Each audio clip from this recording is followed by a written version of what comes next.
What is the horniest thing you've done and regretted doing? Story 1. A friend met this girl and thought she was a bit crazy, but he was really having the hots for her and found her attractive. So they went to her place. After that night, she found she was expecting a baby. So he moved in with her to help take care of the baby. Later, he moved out and wanted to share custody because she still wanted an intimate relationship. But things were complicated. When she moved 2 hours away, he moved up there to be closer to his child. One day, he got a call from the police saying that the girl had been taken to a mental health facility and asked him to pick up their child from daycare. Now she visits the baby once a week under supervision. All of this happened within a year, all because he was really raunchy at the start. Many people we knew were joking, saying, "I'm lucky to be gay. More than I expected." Yeah, man. When you think with your other head and not the one above your shoulders, you're bound to make bad decisions. Story 2. So I got a text from this girl I'd been chatting with and had slept with a few times. It was around midnight.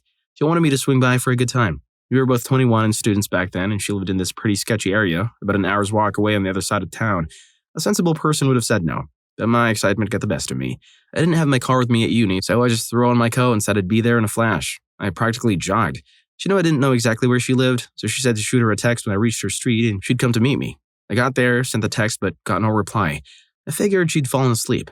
After about 15 minutes of trying to get in touch with her, I sent a message assuming she'd dozed off and I'd head back home. Now remember, this neighborhood was dodgy.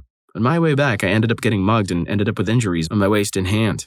Thankfully, I didn't have much cash or cards on me, just my favorite wallet, about 15 pounds, and my old phone that needed an upgrade anyway. So there I was, my impulsiveness leaving me stuck with 2 cuts from a late-night mugging in an unfamiliar part of town. No phone, no wallet, great times. Something similar to my experience happened to my roommate once. I was a bit tipsy, he had already lost his stuff at a party, and then decided to head to a girl's place. When he got mugged near her house, the guy actually felt sorry for him. He ended up driving my roommate all the way back home, saying, "You lucked out losing your stuff. I was planning to mug you, but felt like doing a good deed instead." Story 3. I drove all the way from Canada down to Arkansas to meet this guy I'd been chatting with in a cam room, all happening on September 10, 2001. With some time off and a bit of cash to spare, why not make it a road trip and stay the night? However, just before I arrived, this guy told me he was hosting another girl from Canada. We were aware of each other's existence, but hadn't really interacted in the campsite. I booked a hotel about a 6-hour drive away on September 10. Meanwhile, his other guest was scheduled to fly back the next morning. When I woke up on the 11th, the news shocked me, but I still called to ask if he wanted me to come. He said yes, so I hit the road. That other girl's flight, however, got grounded somewhere nearby. I can't recall the exact place, so they decided to bus it back to Arkansas together. Since she couldn't make it back to Vancouver, she ended up staying at his place. As much as I wish I could say the following day was filled with excitement, it was just super awkward.